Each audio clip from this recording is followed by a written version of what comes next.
सकली होती काव्यमणि पर घट रहना पुष्पण की बढ़ सकली होती काव्यमणि पर घट रहना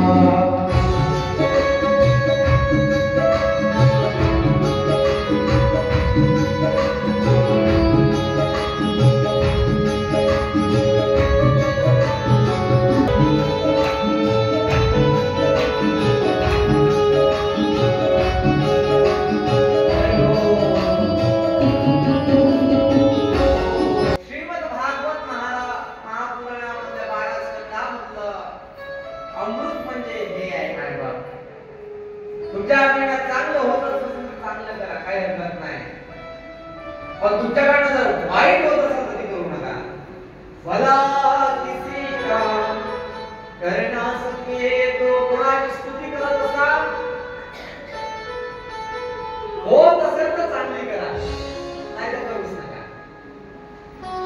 म्हणून वंदनीय राष्ट्रसंत महाराज बोलले, दुसऱ्याचे दुःख पाहुनी पडणे, दुसऱ्यावर आपत्तीता हसणे. क्षमा करा, थोडं गडबड झाली भूमीमध्ये. दुसऱ्यावर आपत्तीता पडणे, दुसऱ्यावर दुःख येता हसणे, होते ऐसे. महाराज बोलले, हे जयाची अनुभवा तेनेचे जन्म मरण दुःख संपले. आता पुन्हा पुन्हा नाही म्हणतो बोलतो मी आधी. वेदांत पुनरपि जननम पुनरपि मरणम पुनरपि जननी जठरे शयनम इह संसारे खलुस्तारे भज गोविंदम भज गोपालम. परम सत्य आहे त्या भगवंताचं नाव. नारदाने विचार केला मनामध्ये की यांचा संसार कसा होत असेल. 16,108 नारे आहेत, 8 प्रकरणे आहेत. भगवंताचा संसार म्हणजे प्रत्येकाला महाल मानून दिलं भगवंतानं. आणि तो योगेश्वर भगवंत काय करू शकत नाही. भगवंताचं जर तुम्ही मुलांची संख्या पाहिली ना, प्रत्येक स्त्रीपासून 10 मुलं निघून किती. आता गणित करा, किती होते.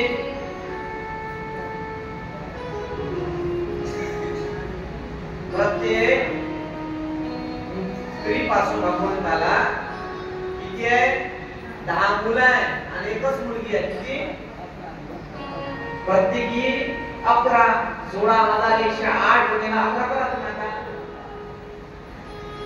1,77,000 परिपूर्ण केला बाकी झाले.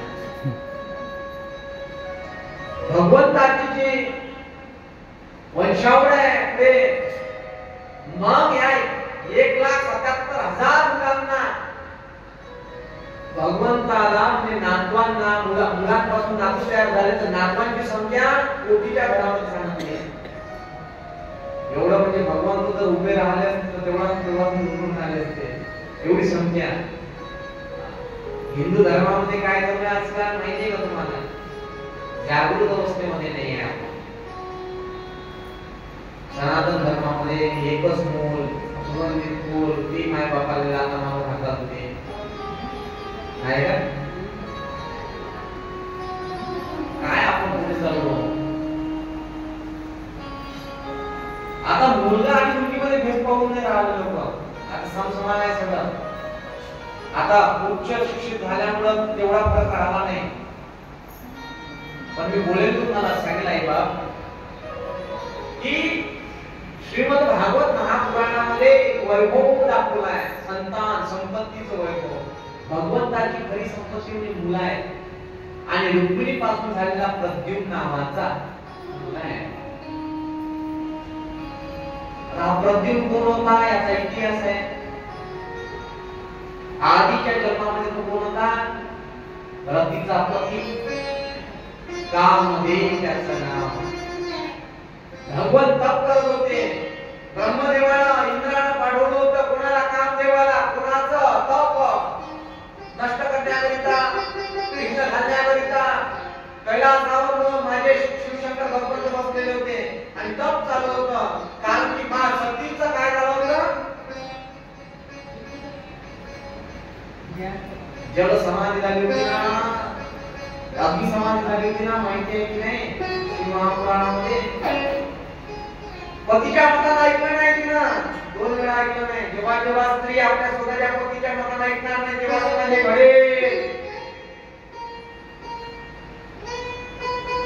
अशी पण अवांतर आहे सासऱ्याला भोपळ्याचं रूप तोंड वगैरे बसवलं, माहिती